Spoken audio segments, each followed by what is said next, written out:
Bismillahirrahmanirrahim. Al-Fatihah. Rasulullah Muhammad ibn Abdullah sallallahu alaihi wasallam.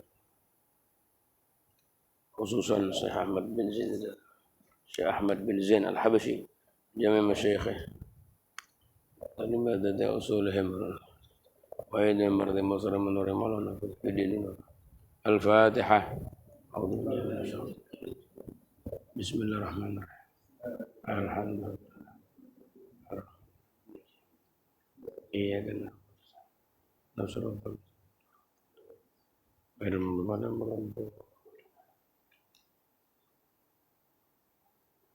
Halaman 56 ya. 56.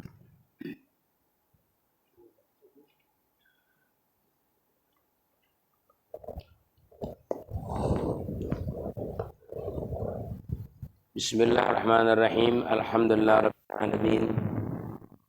Wassalatu wassalamu ala asyrafil mursalin sayyidina wa maulana Muhammadin wa ala alihi wa sahbihi ajma'in, amma ba'du.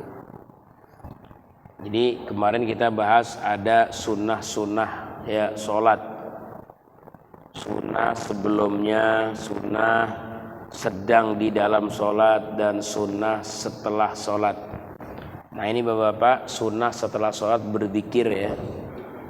Adab jadi makmum, jangan dibiasakan kita bangun dari tempat sholat sebelum imam bangun. Itu adab berjamaah gitu. Jadi di mana ada orang berjamaah, makmum langsung bangkit dari tempat sholatnya, padahal zikir yang sedang dipimpin imam belum selesai. Itu dalam istilah fikih namanya su'ul adab ya, nggak sopan ya. Karena kita itu ya adabnya berjamaah, seorang makmum jangan dulu bangkit dari tempat kita sholat sebelum imam bangun. Kecuali darurat ya, kalau darurat itu beda lagi.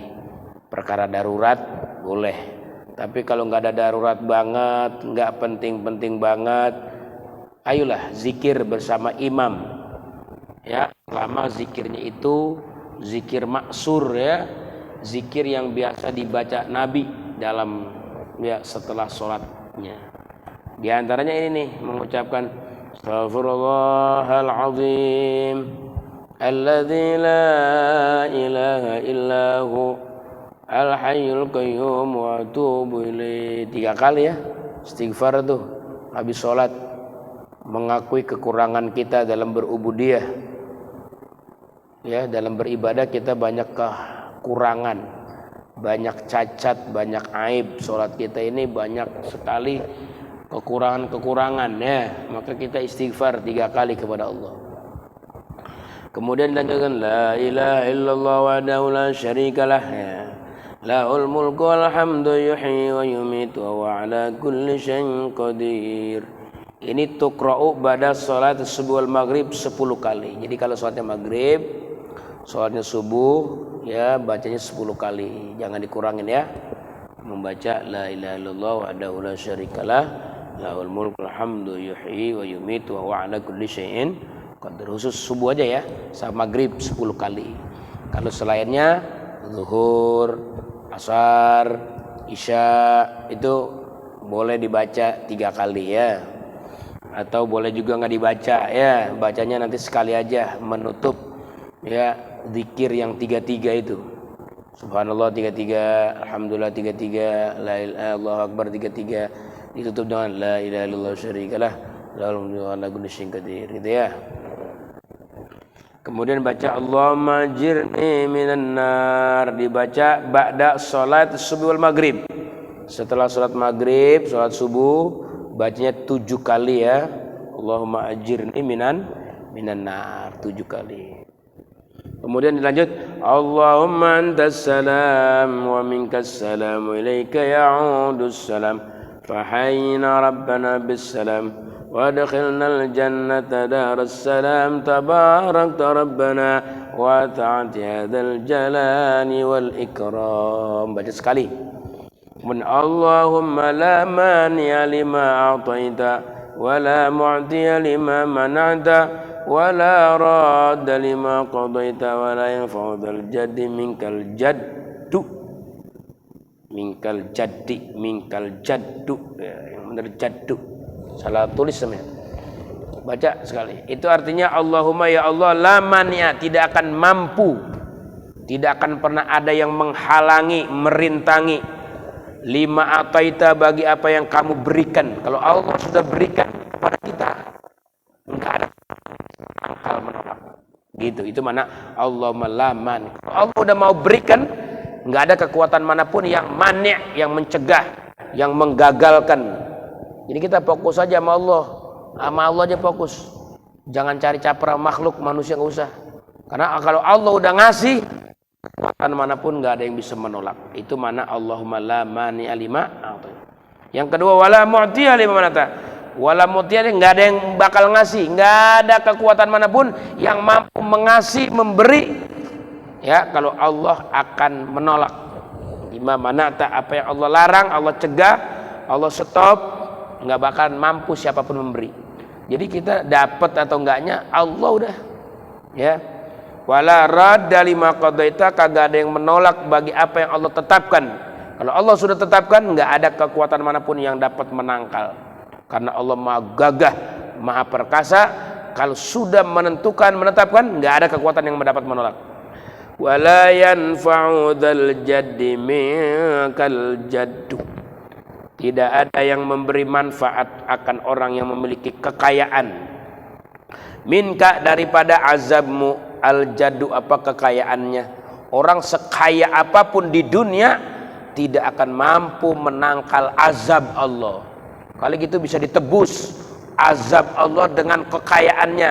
Wala yanfa', enggak manfaat ya. Orang kaya ini enggak akan manfaat kekayaannya selain daripada ketakwaannya kepada Allah. Jadi yang bisa menangkal bala, menangkal azab, itu hanya takwa kepada Allah.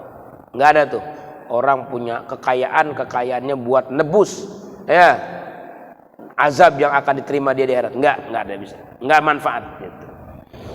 Kemudian kita lanjutin, Allahumma a'inni ala zikrika wa syukrika wa husni ibadatik. Nah, ini bapak-bapak dibaca setiap sholat ya.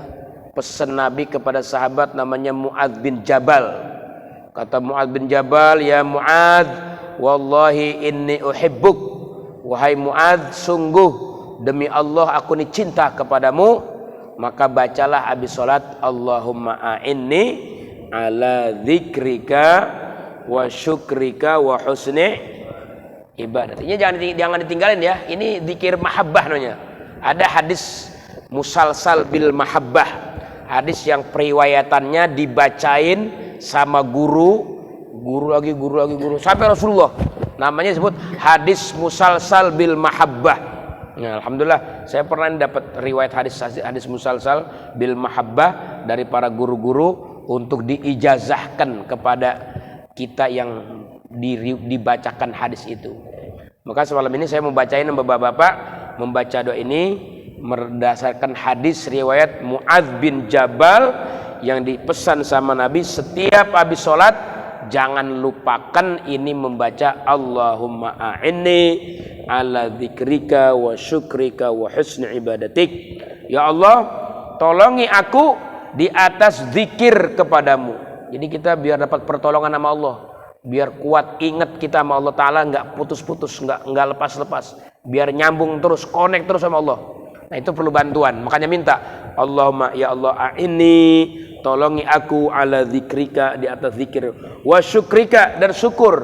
Orang bersyukur kan sedikit, manusia ini sedikit banget bersyukurnya ya, banyakan sih nggak bersyukur, sekalipun ada sedikitlah orangnya.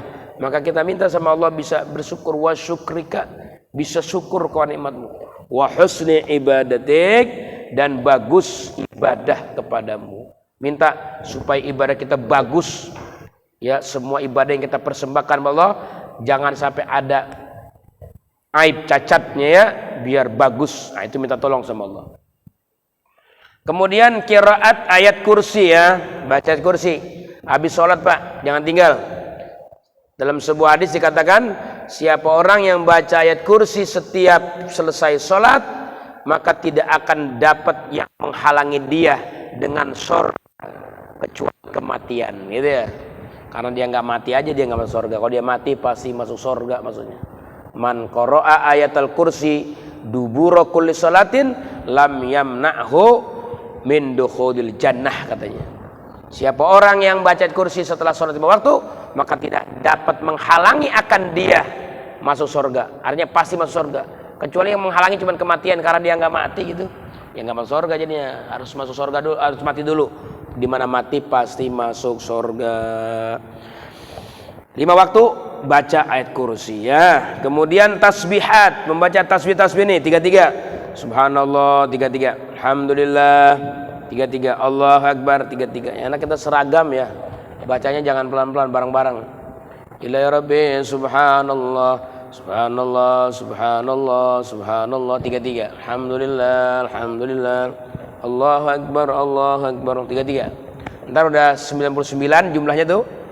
Tutup dengan la ilaha illallah wahdahu la syarikalah lahul mulkul hamdu yuhyi wa yumitu wa ala kulli syai'in qadir.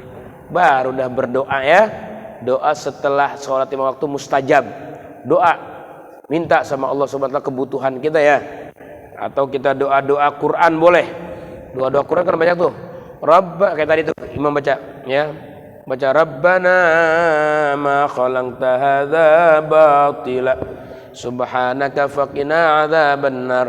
Rabbana innaka man tudkhilin nar faqad akhzaitah wa ma lidh-dhalimin min ansar. Rabbana wa atina ma wa'adtana ala rusulik dan seterusnya. Baca Rabbana zalamna anfusana. Baca Rabbana la tuzigh qulubana ba'da idh hadaitana. Rabbana ighfir lana dhunubana wa israfana fil Rabbana la tu'akhidna in nasina wa akhtana. Rabbana wa la tahmil alaina. Rabbana tuh di Quran doa-doa mustajab ya, doa-doa yang pernah dipanjatkan oleh para anbiya. Diceritakan sama Allah, Nabi Adam doanya Rabbana zalamna anfusana wa illam taghfir lana. Doa Nabi Ibrahim, Rabbana taqabbal minna innaka antas samiul alim wa tub alaina innaka antat tawwabur rahim. Doa orang yang takut kepada Allah, Rabbana la tuzigh qulubana ba'da idh hadaitana. Biar enggak sesat setelah dapat hidayah, enggak sesat ya, enggak berhaluan paham agamanya, enggak pendah paham keagamannya. Baca-baca Rabbana la tuzigh qulubana ba'da idh hadaitana wa hab lana min ladunka rahmah innaka antal wahhab. Doa-doa Nabi. Oh, doa-doa Nabi ya. Banyak ya doa-doa Nabi kita baca, hafalkan doa-doa Nabi. Di antara doa yang paling afdol doa Nabi adalah Allahumma inni as'alukal afwa wal afiyah fid dunya wal akhirah. Nah, itu ya doa. Dah, selesai ya doa selesai. Kemudian pindah ke halaman 57. Yaitu sunnah rawatib ya, ba'diyah. Lakukan ba'diyah setelah sholat, setelah zikir, doa, ada ba'diyah maghrib, kerjain. Sunnah itu. Ada ba'diyah isya, kerjain. Ada ba'diyah zuhur, kerjain. Gitu ya. Jangan lupa tuh kerjain ba'diyah. Sekarang syarat agar sholat diterima ya, berpahala, masya Allah. Jadi Pak, sholat itu ada syarat sah, ada syarat diterima ya. Kalau syarat sah sholat kita udah baca kemarin ya. Syarat sah sholat 1, kudu punya wudu, bersih dari hadas kecil, hadas besar, mandi, tutup aurat, masuk waktu, menghadap kiblat, kerjain rukun sholat. Itu biar sholat kita sah. Apa sih artinya sah? Sah itu artinya nggak dituntut ulang. Kalau kita sholat udah sah nih, udah nggak perlu diulang lagi sholatnya, sekalian cukup sholat sekali aja. Kalau sudah memenuhi syarat sah, artinya besok nggak ada tuntutan di hari kiamat ya, karena dia udah ngerjain secara sah dalam agama. Udah nutup aurat, menghadap kiblat, masuk waktu, punya wudu, dikerjain tuh rukun-rukun sholat semua dikerjain. Ah, itu sah. Sekarang diterima apa enggak nih kalau udah sah? Udah sah, belum tentu diterima ya, belum tentu. Jadi ini emang kita harus punya perhatian, jangan cuma visi misinya sholat ini asal sah, jangan. Tapi visi misi yang lebih panjang apa? Bagaimana sholat ini diterima oleh Allah? Begitu. Karena pahalanya besar itu sholat ya. Bahkan katanya sholat gudangnya rahasia Allah yang Allah berikan kepada orang-orang soleh di dalam hati karun itu. Punya kebersihan hati, punya hati cemerlang, punya hati bercahaya. Ya, itu karunia karena Allah. Bersih daripada kesombongan, keangkuhan, kedengkian, kebencian, itu buah dari sholat yang diterima. Akhlaknya makin baik, nah itu tanda-tanda sholat terima. Syekh Muhammad Abdul katakan, likulli ibadatin minal ibadatis sahihah atharun lahu fit taqwimil akhlaqi wa tahdhibi nafsih. Tiap ibadah kalau diterima sama Allah, dia punya kekuatan merubah akhlak perangai orang yang sholat itu tadi. Yang tadinya angkuh nggak jadi rendah hati, ya. Yang tadinya penipu jadi orang yang tulus membantu, gitu. Ya, pokoknya perilakunya jadi bagus. Dan kemudian wa tahdhibi nafsi, jiwanya menjadi suci, hatinya bersih. Itu tanda-tanda sholat yang diterima. Makanya dalam Al-Quran dikatakan, innas sholata tanha anil fahsya'i wal munkar.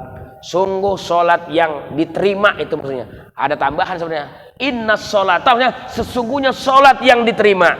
Beda kalau sholat yang nggak diterima. Habis sholat tetap aja angkuh. Habis sholatnya tetap aja bermusuhan. Habis sholat tetap aja putus silaturahmi. Habis sholat tetap aja dendam. Nah, itu mah sholat yang nggak diterima. Kenapa? Karena dia punya sholat visinya cuman yang penting sah secara fikih. Kan saya udah wudu, saya udah masuk waktu, udah nutup aurat, udah madhab kiblat, sah sholatnya, tapi kagak diterima sholatnya. Artinya nggak diterima, nggak ada pahalanya. Artinya nggak diterima, nggak ada perubahan akhlak yang mulia. Itu. Makanya kenapa sih harus istighfar habis sholat? Ya kita ngaku dah, sholat kita masih banyak kekurangannya. Ya, nanti di sini jelasin ya, apa itu penyebab-penyebab sholat tidak diterima. Sholat itu ya kagak berpahala, ada sebab-sebabnya. Ya, makanya di sini katanya setelah syarat rukun dan sunnah sholat terpenuhi serta menjauhi hal-hal yang membatalkan sholat, maka agar sholat yang dikerjakan mendapatkan pahala ada 3 syarat. Syaratnya 3. Syarat qabul ya, syarat makbul, syarat diterima sholat. 1. Mana dia nih?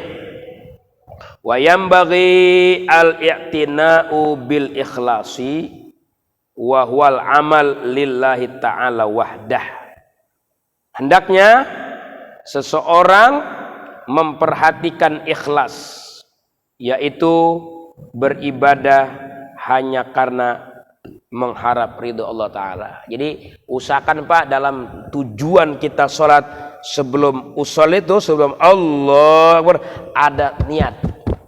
Inilah saatnya saya menghamba kepada Allah. Saatnya saya beribadah kepada Allah. Saat saya tunjukkan saya ini hamba Allah.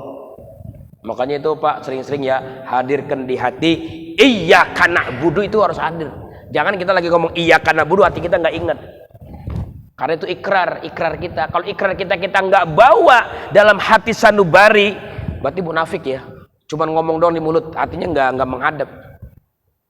Makanya dilatih tuh, difokuskan Fatihah itu, dikotakin tuh, lapan iyyaka na'budu wa iyyaka nasta'in. Di situ harus concern kita sedang menghamba, sedang ikrar, sedang membuat pernyataan kita ini bukan hamba dunia, bukan hamba pikiran, bukan hamba harta, tapi iyyaka na'budu, hanya kepadamu ya Allah aku ibadah nih. Tapi kan berat kalau hidup hanya kepada Allah kami ibadah, berat banget. Maka Allah bantu wa iyyaka nasta'in, untuk merealisasikan iyyaka na'budu, kepadamu juga aku minta tolong ya Allah. Nah, itu di saat mengucapkan nasta'in, di situ harus tunjukkan kebutuhan kita kepada Allah, bahwa kita hidup ini pengen iyyaka na'budu. Prinsipnya hanya kepada Allah saja ibadah. Kepada Allah saja kita ibadah. Berat. Makanya Allah tambahkan wa iyyaka nasta'in.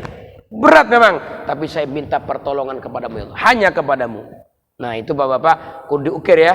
Dalam hati kita tuh iyyaka na'budu karena harus diukir sama hati kita. Di saat kita nanti sholat itu jadikan bahan kita ikrar di hadapan Allah.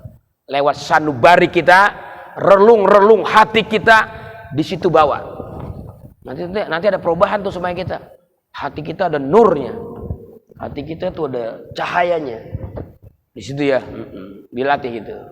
Apalagi kalau mampu, hadirkan pula di saat kita minta petunjuk, ihdinas siratal mustaqim.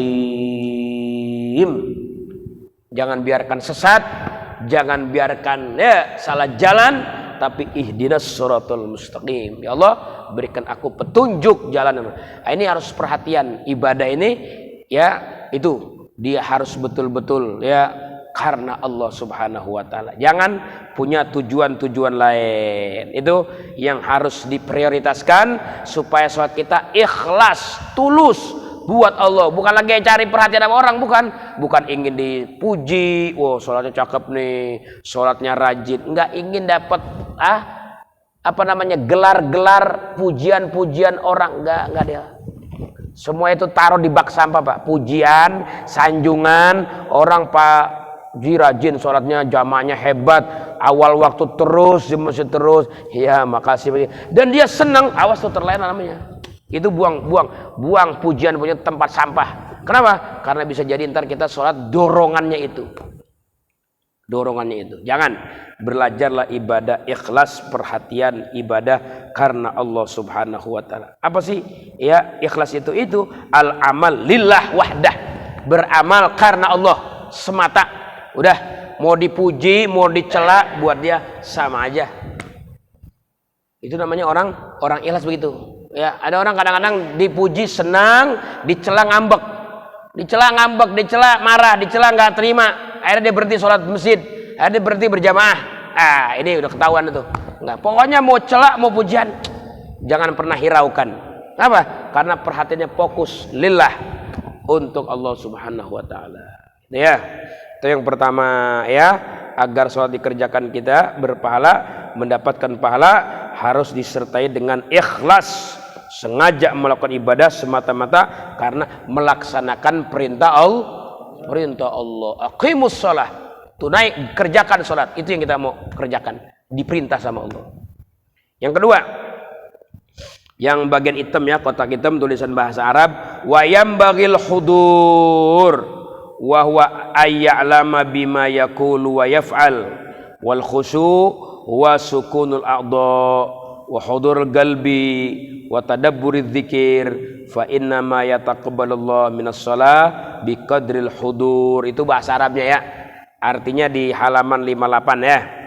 Katanya di situ hendaknya seseorang ya mengerjakan ya, menghadirkan hatinya ketika sholat. Jadi ketika sholat diupayakan ya hati kita betul-betul hadir ya, concern, fokus ya, menghadirkan. Gimana maksudnya menghadirkan? Yaitu ya dia mengetahui apa yang dia baca. Yang dia baca nih harus ditangkap dengan telinga, tembusin ke hati.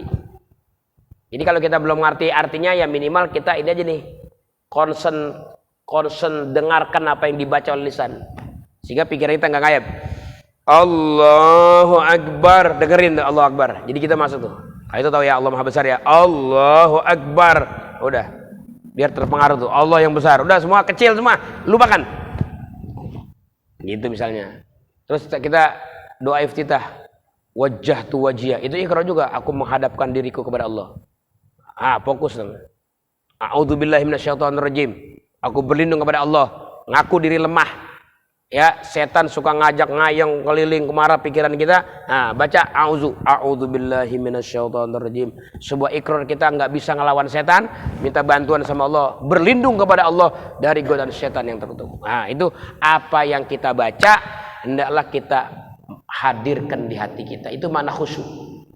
Makanya bapak-bapak belajar ya mengartikan sedikit-sedikit apa yang kita baca dalam sholat. Rabbighfirli warhamni wajburni warfa'ni warzuqni wahdini wa'afini. Itu akan menghadirkan hati kita nggak kemana-mana aja. Allahumma hdini fiman hadait wa'afini fiman afait. Biar hadir hati kita ya. Terutama Fatihah ya. Fatihah yang kita baca, belajar artikan. Begitu mulut membaca, kuping menangkap suara bacaan, hati menerjemahkan apa yang kita baca. Nah, itu disebut namanya menghadirkan hati kita apa yang kita baca atau yang kita lakukan, yang kita perbuat, ya. Mana yang kita perbuat? Seperti berdiri, hadirkan. Besok kita bakal berdiri di hadapan Allah di hari kiamat. Yauma yaqumun nas rabbil alamin. Di hari kiamat manusia bakal berdiri. Oh, lama itu berdiri. Oh, lama berdiri, nggak ada berita, nggak ada informasi, lama dan lama. Maka kita dengan berdiri sholat kita hadirkan itu biar Allah nanti berikan kekuatan. Diri yang lama itu sebentar, seperti kita diri sholat 5 waktu, nggak lama. Bagi orang yang di dunianya berdiri sholat di hadapan Allah, dia akan merasa diri di hari kiamat seperti diri ketika dia sholat. Nggak lama, 5 menit paling, 4 rakaat 5 menit, ya gitu. Makanya sunnah dibaca sebelum takbir tuh, sedang keadaan berdiri, itu kan doa mustajab, Pak. Doa mustajab tuh. Sebelum kita takbir, doa mustajab. Sambil menunggu imam mempersiapkan takbir ihram. Allah, imam tuh. Kita berdiri sambil menunggu imam kelar, ada doa yang dianjurkan dibaca. Doa mustajab. Di antara doa, Allah marhamna, ya. Allah marhamni. Ya kalau sendiri ya, Allah marhamni. Allah marhamni, ya. Ya Allah kasihani aku, ya. Ketika indal qiyam di rabbi, ketika berdiri besok di hari kiamat, kasihani aku ya Allah. Nah itu menghadirkan berdiri di hadapan Allah. Itu. Allah marham wukufana baina yadaik, gitu. Allah marhamna wukufana baina yadaik. Ya Allah kasihanilah dirinya saya besok di hadapanmu ya Allah. Biar nggak ribet, biar nggak sulit. Nah itu hadirkan. Jadi kita berdiri seolah-olah kita berdiri di hari kiamat. Gitu. Ruku hadirkan seolah-olah kita sedang memberikan penghormatan. Sebab ruku ini sebuah penghormatan di hadapan Allah. Ruku hanya berlaku diperbuat di hadapan Allah. Ruku. Sujud juga begitu. Duduk antara dua sujud, duduk sopan di hadapan Allah. Kita hadirkan terus, sujudnya, rukunya, semua yang kita lakukan, ya. Ya gitu. Itu namanya menghadirkan apa yang kita perbuat.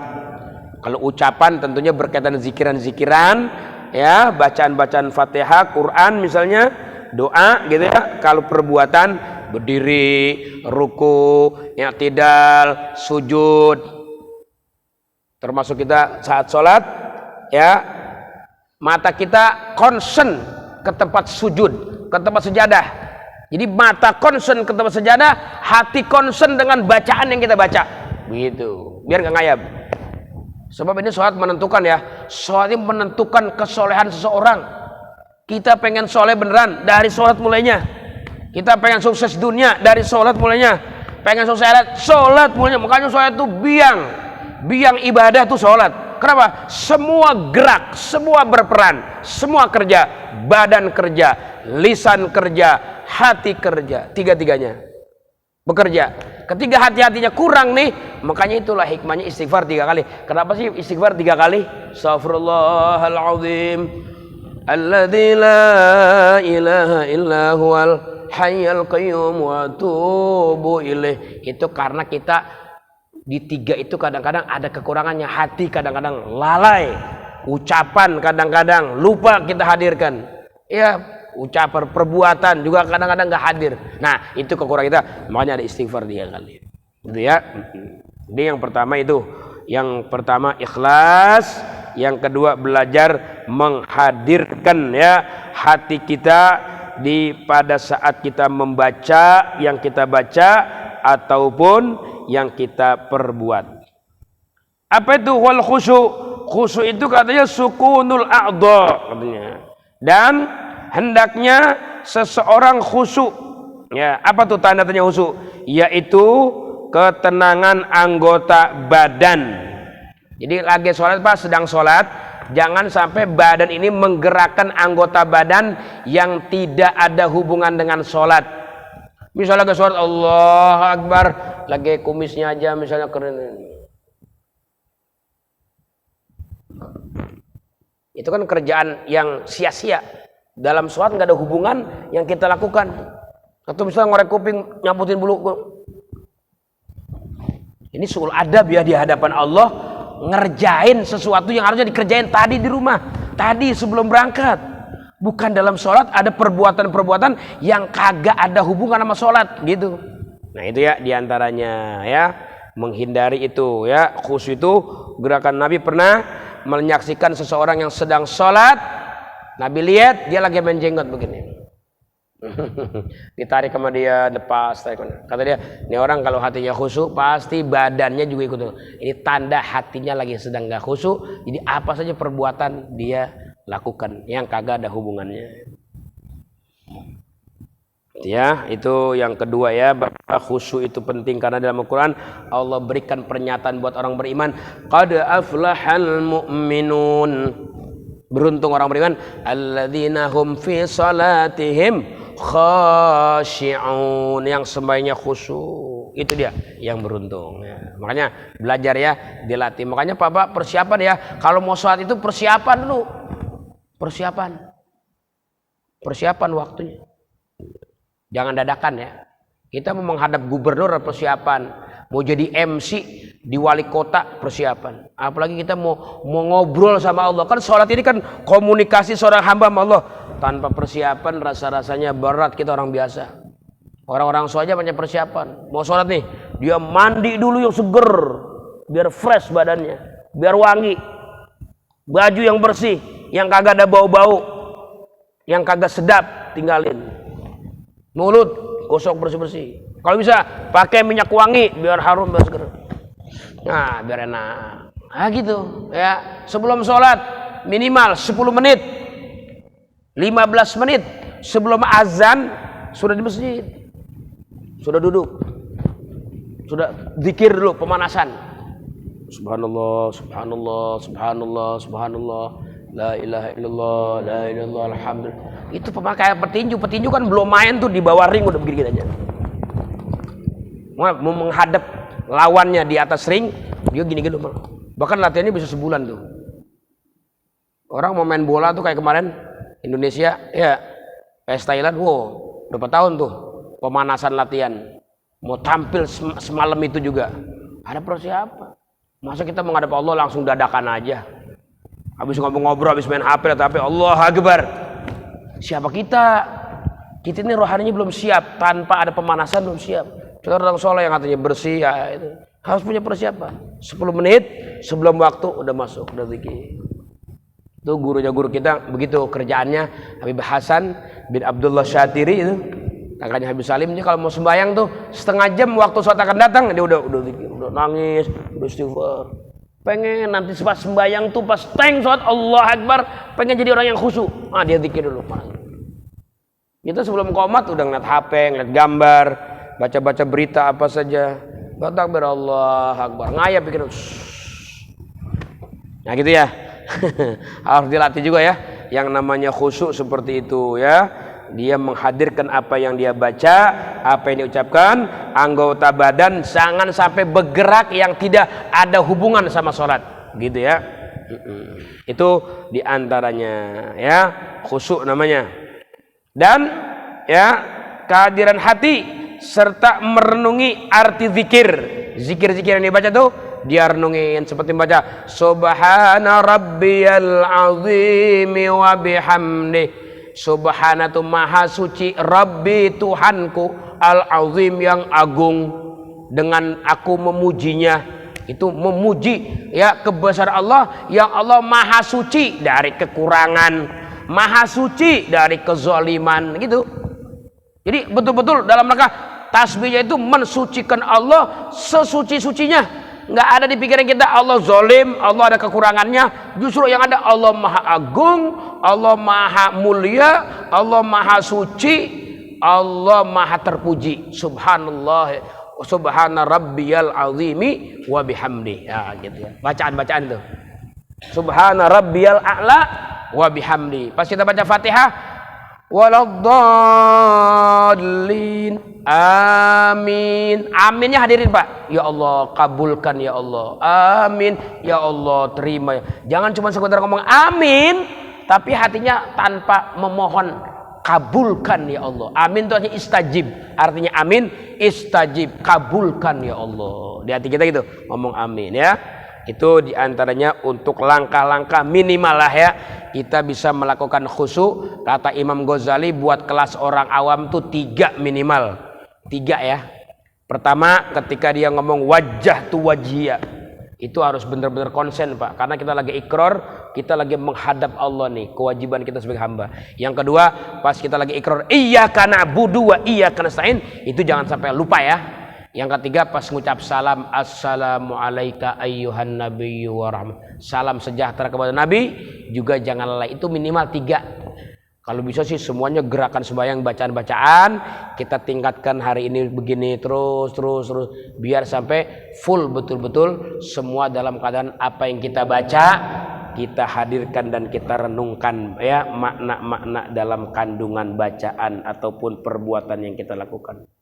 Karena sesungguhnya Allah Subhanahu wa taala hanya menerima salat dengan ya kehadiran hati. Jadi salat itu diterima sesuai dengan kekhusyuan seseorang. Kalau yang khusyuknya cuma dapat 10% ya 10% dapatnya. Kalau yang cuma 20% ya 20%, 30%, 50%, 90%, 100% ada yang 100%. Dari takbir Allahu Akbar sampai Assalamualaikum warahmatullahi, dia hadir hatinya. Ada yang 100%. Ada yang dapat cuma 60%, 10%, tergantung kadar kekhusyuannya. Maka itu hendaklah dipersiapin sholat dengan semaksimal mungkin ya, berzikir kepada Allah. 2 syarat diterima tuh ya. 1 syarat diterima, niat ikhlas sholatnya, bukan pengen dipuji, pengen ilham, tapi semata-mata tulus ikhlas karena Allah. 2 khusyuk sholatnya, hadirkan hati kita.